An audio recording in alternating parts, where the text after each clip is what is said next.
We're into the final few days of the January transfer window, and while Middlesbrough fans will be hoping for a couple of new signings coming into the club, there's also the prospect of several players leaving before the January transfer window slams shut. Middlesbrough have been busy already during this month with a couple of new faces coming in. No one really has left the club, but as far as Middlesbrough are concerned, there's certainly business to be done, and there will be the prospect of Michael Carrick losing a few players before the end of the month. Now, some of these players will be leaving on a permanent basis. Some of them will be leaving on loan. Obviously, the fact that Middlesbrough have had several injuries means that we've been trying to stockpile players a little bit just to kind of get us through these rough few weeks and months. But now with players starting to come back to fitness, there's every chance that Michael Carrick will be looking to trim down his squad. Making sure that players are coming off the wage bill. So from a financial point of view, it makes sense, but also just making sure that he's got quite a tight-knit group to play with. Now, if you are enjoying these videos, please do like the video. Please do hit subscribe as well. And here is my view on the three players that could potentially leave Middlesbrough before the end of the January transfer window. Stay tuned because the third one might surprise you a little bit. First player who could be heading for the exit door before the end of the January transfer window will come as no surprise to people who've been reading any form of news article over the last few days, and that's Morgan Rogers. Now, the Middlesbrough winger has been attracting plenty of interest from the Premier League and Aston Villa in particular, who have made no qualms about their interest in signing the player this month. Unai Emery is hoping to bring in an attacking reinforcement to strengthen their first team squad and hopefully sustain their opportunity of reaching the top four in the Premier League and progressing in the cups as well. Now, for Aston Villa, the deal would certainly make sense. Morgan Rogers is a young player with a high potential ceiling. He's a player who has done exceptionally well for Middlesbrough over the last few weeks and months. It was a bit of a slow start for Morgan Rogers. It's got to be said. He joined from Manchester City over the summer. He signed for a fee of 1.5 million plus a sell-on clause for Man City, which is rumoured to be around 20%. So for Middlesbrough, it represented a deal of great value for a player who had plenty of improvement to make, but someone who really did have the quality and talent to show what he could sort of do. Now, it was a slow first couple of months for him at Middlesbrough. He did look a little bit raw, in my opinion. Someone who wasn't quite ready to play in the starting lineup on a regular basis. But what we have seen, particularly during the winter months, kind of since that injury crisis kind of took hold, is the talent of Rodgers really coming through. Now, from my opinion, he's certainly not the finished article just yet. He is still a little bit raw. The natural talent that he's got is outstanding. I think from having watched him quite a lot this season, when he is playing on instinct, he is someone who is absolutely exceptional. He can spot a pass. He can play in those tight knit areas. He can clearly find the back of the net as well. I mean, after all, he has scored 7 times this season, but he's also provided 9 assists from Middlesbrough as well. So he's not just a goal scorer, he's someone who can dip into those little pockets of space and really cause some problems. Um, for Middlesbrough, he's largely been playing off the left flank, but Middlesbrough, we do often play with like inverted wingers. So he comes in off the left, drops into that kind of number 10 role, but he's also quite fluid in his movement and moves into those centre forward positions as well. So I think as far as Middlesbrough are concerned, he's a player who has grown in influence over the last few weeks. Is someone that Michael Carrick certainly wouldn't want to lose in the last few days of the January transfer window. But in my opinion, he is someone that Middlesbrough could replace. He's someone that I mean, other players have been linked with a move away from Middlesbrough in recent months. In fact, thinking of someone like Hayden Hackney, who doesn't feature on this list, I should add. He's been linked with a move to the Premier League, and think when or if the time comes that he leaves, he will be a massive miss for Middlesbrough. He'd be someone that we would struggle to replace, just such as his influence in the middle of the park. But for Morgan Rogers, I think he's someone who, while it would be great to keep him, and it would be great to see how far he could go in a Middlesbrough shirt, I think he's someone that, in my opinion, Middlesbrough should look to move on if the price is right. Um, I mean, given just how raw his talent is, I do think that he could be replaced by someone, whether it be bringing in another similar profile of signing, a young player who's looking to make their mark in the first team, whether that's on loan or on a permanent basis in the second half of the season. But it's also worth remembering that Middlesbrough do have quite a collection of talented attacking players. We haven't really been able to see a lot of it over the last few weeks due to the injury crisis, but you do look in that final third and in those wide kind of positions, and you're looking at players like Sam Greenwood, Marcus Forth, Izzy Jones, Riley McGree, who is fit. Obviously, he's away with Australia at the moment. He's a player who will come back and be fighting fit in those kind of wide areas. There's just so much talent in that squad. Players who are capable of making an impression. You even look at like youngsters like Alex Gilbert as well, who hasn't really broken into the first team fold, I guess, just yet. He's made a few cameo appearances and that sort of thing, but there's certainly talent there. So I think from Middlesbrough's point of view and Michael Carrick's point of view, if they were to lose Morgan Rogers in the next few days, it wouldn't necessarily be the end of the world. I mean, there's been a few suggestions that Middlesbrough may look to sell him, and then hopefully hope that Aston Villa send him back on loan to us for the end of the season. I can't really see that happening. It looks like Middlesbrough have slapped a price tag of around about £12.5 million on Morgan Rogers, sorry, which in my opinion is fair. The hope will be that we'll make a sizable profit on that £1.5 million that we have spent on him. Whack in a sell-on clause as well, and we can profit in the future. But it also kind of covers the fact that Man City are going to be due around about 20% of that deal as well. So I think the rumours that the or the reports at the time of recording were that Middlesbrough had rejected a third offer. It had been suggested by the Telegraph that the offer was worth an initial £7.5 million plus plus the sell-on clause as well, which is below what Middlesbrough are looking for. As I mentioned, if they are looking for that £12.5 million, that seems to be the sort of magic number. Um, Middlesbrough aren't a club who are in desperate need to sell. They're not going to be looking to sell him at all costs by any means. If Middlesbrough don't meet their asking price, then Middlesbrough will be quite happy to keep Morgan Rogers because, as I've mentioned, he's been very important over the last few weeks and he's been a player that Michael Carrick rates very, very highly. So it will be interesting to see if Aston Villa can get closer to that price tag. It sounds a lot like Morgan Rogers is sort of pushing for this move to Aston Villa. He is from Birmingham originally. It does make an awful lot of sense from that point of view. And at the end of the day, he's not a Middlesbrough lad. He doesn't owe Middlesbrough anything necessarily. He's someone who wants to make his name at the highest level possible. And if that move did come to Aston Villa, I personally wouldn't begrudge him it. I think it would be a great deal for him to move to Aston Villa. I think Aston Villa will be getting a player with a high ceiling in terms of potential. I don't think he'd be ready to make a huge impact for them just yet. But as far as Middlesbrough are concerned, I think they'd be making a good profit on him, and they'd be making a good amount of money that can be reinvested into the squad. And considering we've only had him for 6 months or just over, I think it could represent a really good deal. So yes, Morgan Rogers is certainly one of the players to watch out for in the final days of this window.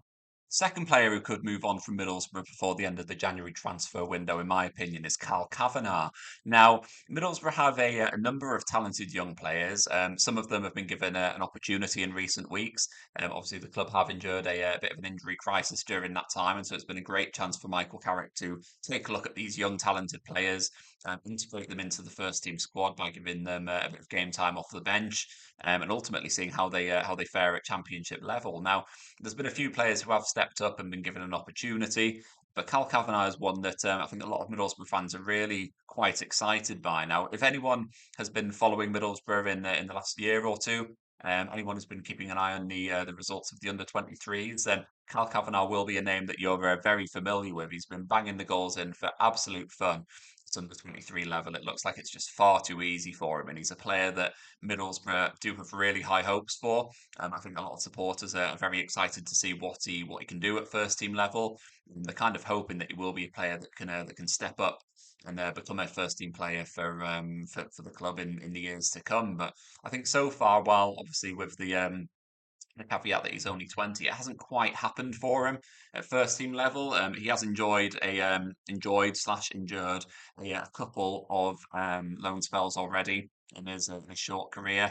Spent some time on loan with Harrogate in the 2021-22 season. Played 12 games for them and scored just one goal for the club during the second half of that season.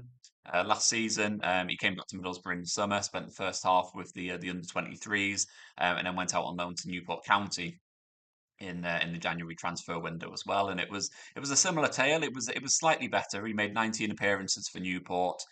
Scored two goals and provided one assist, which isn't too bad. He's a player who's obviously making his name in professional football. But I think what we're kind of seeing is that kind of just how big the gap is between under 23s football and the EFL, quite frankly. And the fact that he can score goals so freely in the under 23s, but then hasn't really been able to make that step up, has been quite clear to see, I guess. I think from Carl Cavanagh's point of view, this season, for what he'll be wanting to do, what Michael Carrick could be wanting for him, I think ultimately he does need to keep testing himself at first team level and giving himself the opportunity to go out there and score goals and really just kind of establish himself at that kind of level. He has made 3 appearances for Middlesbrough this season, all of which have come off the bench. They've totaled 22 minutes. For Middlesbrough, they've all been very much cameo appearances, and you look at Cal Kavanagh as a player. He's quite small and in height. He is a muscular figure, though. He is fast. He's dynamic. He's a player who will put defenders under pressure, and he will be a pain in the neck for defenders and opposition as well. I think now that Middlesbrough do have their players coming back to fitness, I've mentioned it before about people like Riley McGree coming back.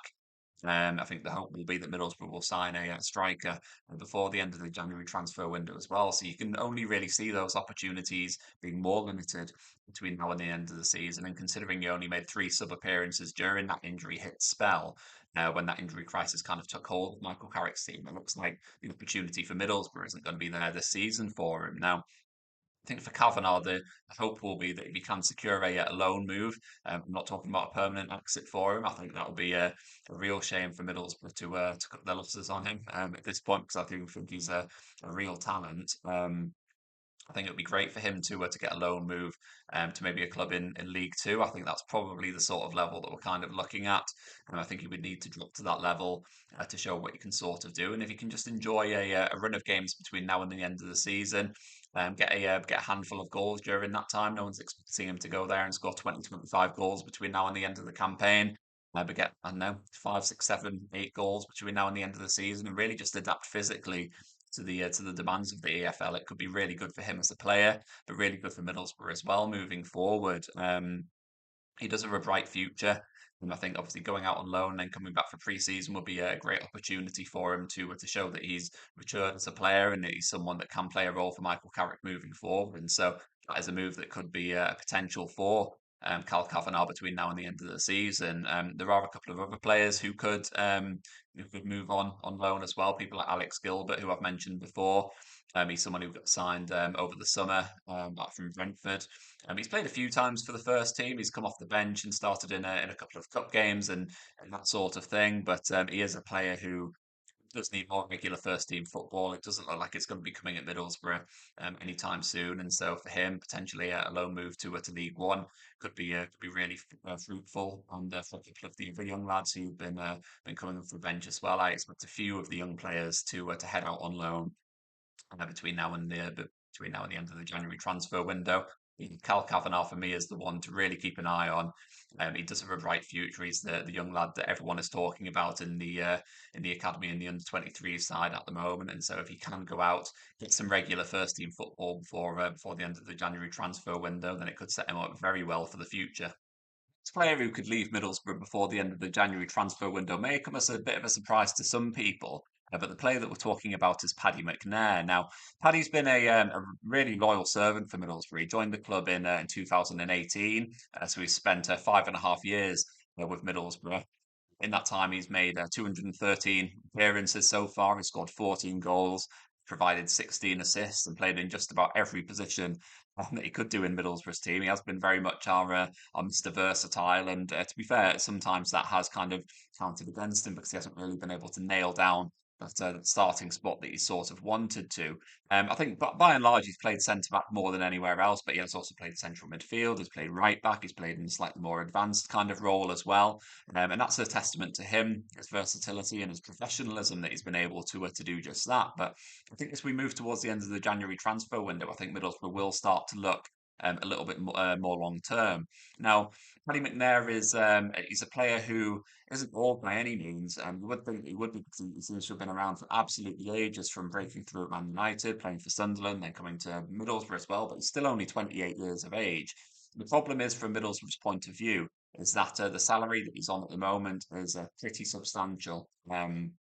It's suggested that he's probably on around about £20,000 a week, which puts him as Middlesbrough's highest earning player, or one of the highest earning players at the moment. Now, anyone who's seen Middlesbrough's accounts over the last couple of weeks and the current situation is that while Steve Gibson continues to bail the club out by injecting money into the club to make sure that we don't slip into the red too much or find ourselves in profit and sustainability issues, there is a real need to reduce that wage bill still from what it's been in the past few years when Middlesbrough have massively overspent. Now, Donny Howson's situation is slightly different.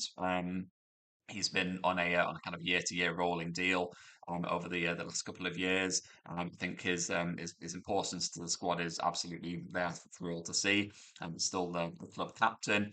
His future will be addressed towards the end of the season, but it remains to be seen whether he's someone who will continue for another year, could be moved on, could do a player coach sort of deal. It's kind of very much up in the air with regards to Howson, because he is approaching the end of his career, and he's been quite open in his interviews about how he's very much trying to just enjoy every memory that he makes in football, because he knows that his career is kind of coming to an end. But Paddy McNair, he's a player who is just about in his prime, 28 years of age for a central defender is the prime source of years. But for Middlesbrough, the wage that he's on at the moment is just too much. It's kind of way more than what they're looking to pay any of their first team players at the moment. And so there's a bit of a standoff in that situation.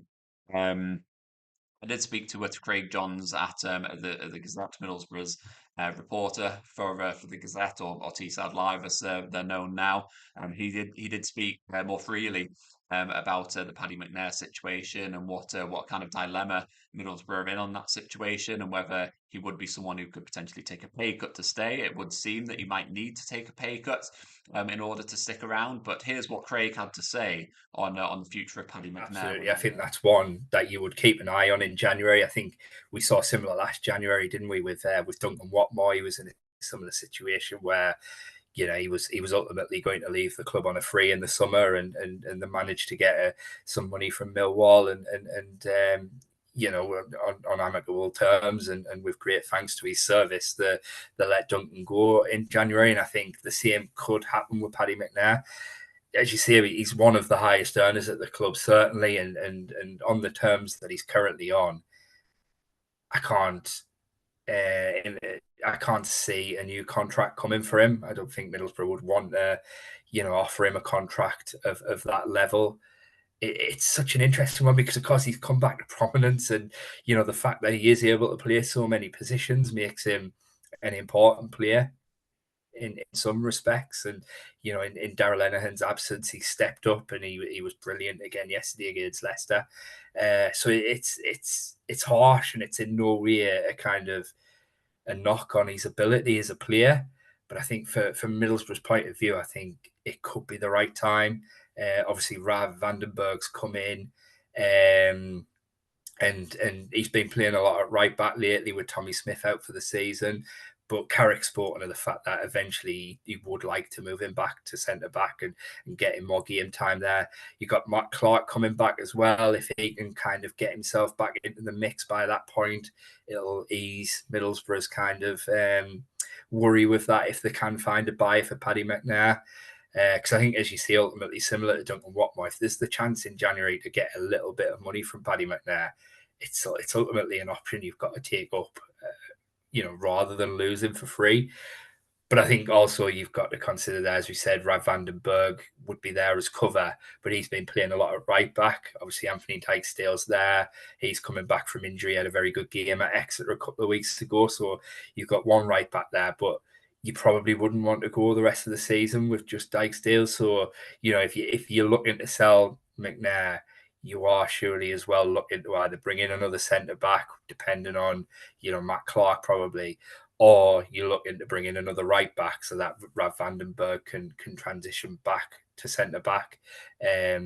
So that it's an interesting one in terms of how Middlesbrough deal with that one if an offer comes in, because it feels like one where they can't really, or they shouldn't really want to turn down an offer for him. Because ultimately you'll probably lose him for nothing if you don't 6 months down the line. But, again, thinking of that ambition to get back to the Premier League, we're not quite sure how serious Darragh Lenihan's injury is, but it is going to be a bit longer. Carrick hasn't given an exact, but he said Riley McGree's closest to return, and he's still a number of weeks away. So it's that worry of if you let Paddy McNair go and don't bring anyone else in, are you leaving yourself short at the back? So it's an interesting dilemma for them. So it seems like McNair could be a player who's heading for the exit door. If there is an opportunity for Middlesbrough to cash in, get him off the wage bill, or if someone comes in with a an offer to take him off Middlesbrough's hands 6 months before the end of his contract, it is something that Middlesbrough could look to entertain. And I think it will be very interesting to see what happens in the next few days to see if there are any takers. Obviously, he has just come back from injury as well, and he will be back fit very, very soon. But he's a player who is he still holds massive influence in the Middlesbrough dressing room. He's a real leader, and he's a player that Middlesbrough would miss. But I think as Middlesbrough do look to the future from a financial point of view and in terms of bringing through the kind of next generation of player, I think it would be very, very interesting to see what happens. And if he does move on before the end of the January transfer window. If he does stick around, I think it'd be very interesting for the next couple of months, just to see whether he does end up signing a new contract or whether he ends up leaving in the summer. It does seem like that could be the way that this one goes, but only time will tell.